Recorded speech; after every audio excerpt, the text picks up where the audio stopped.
তো আজকে আমি দেখাবো যে দেশে বসনিয়া হার্জেগোভিনা দেশে কোন কোন টাকা আছে। এই ভিডিওর মাধ্যমে আপনাদের দেখার চেষ্টা করব যে এখানকার যদি 1 টাকা হয় তো আমরা বাংলাদেশের কত টাকা হবে।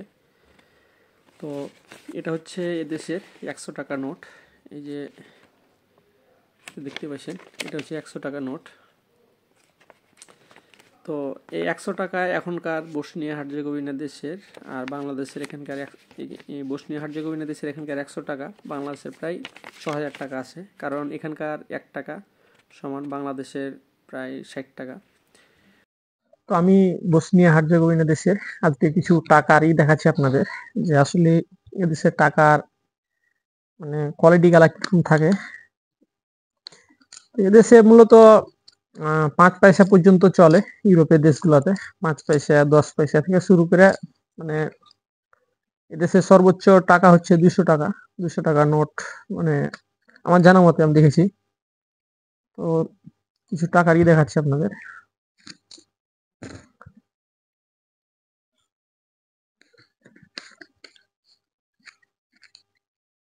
এটা হচ্ছে বসনিয়া হার্জেগোভিনা দেশের 100 টাকা।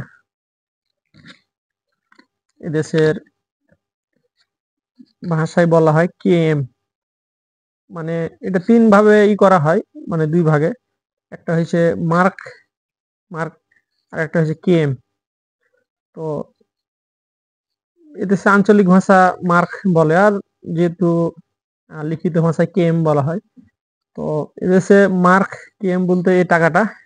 আর এদেশে ইউরো তাও চলে, আর ডলার চলতে দেখিনি, তবে ইউরো চলে। এটা হচ্ছে 100 টাকা।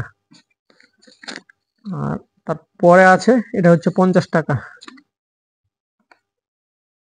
50, এটা 50 টাকা নোট।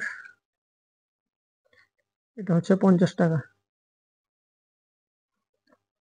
তারপরে আছে 20 টাকা। এটা হচ্ছে 20 টাকা। 20 কায়েম, বসনিয়া হার্জেগোভিনা দেশে 20 কায়েম। তারপর আছে 10 কায়েম। এটা হচ্ছে 10 কায়েম।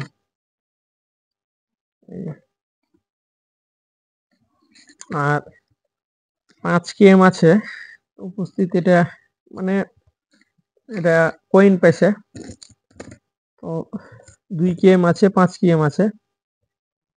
তো 5 পয়সা 10 পয়সা এগুলা আমাদের যেরকম আগে বাংলা 1 টাকা ছিল ওরকম 58 পয়সা। আর এই হচ্ছে 1 কেএম। তো এদেশের তো এক ভাই জিজ্ঞেস করছিল যে এদেশে কোনটা চলে, মানে কেএম চলে না মার্ক চলে না ইউরো চলে। তো 3টাই চলে, তবে এদেশের ভাষায় আঞ্চলিক ভাষা আলাদা, আর বই পুস্তকের ভাষা আলাদা। বই পুস্তকে এরা কায়েম বলে, আর এমনি মার্ক এরা আঞ্চলিক ভাষায় মার্ক বলে। তো এখানে আমরা আসলে স্যালারিটা কি পাই, এখানে স্যালারিটা মূলত ইউরো পাই না আমরা। এখানে কায়েম করে ইউরোর একটা বাটা ভেঙে দেখা যায় যে 1 ইউরো সমান কত কায়েম হয়। এটা ওরা এটা বাটা করে এলে, বাটা করার পর তখন আমাদের এভাবে মাস শেষে টাকাটা দিয়ে দেয়। তো এটা আবার আমাদের দোকানে গেলে তখন এটা কনভার্ট করতে হয় ইউরোতে, কারণ এখানে কেএম হিসাবে যায় না, এখানে ইউরো হিসাবে পাঠাতে হয়। তখন সেটা কনভার্ট করতে গেলে কিছু টাকা লস হয় আমাদের।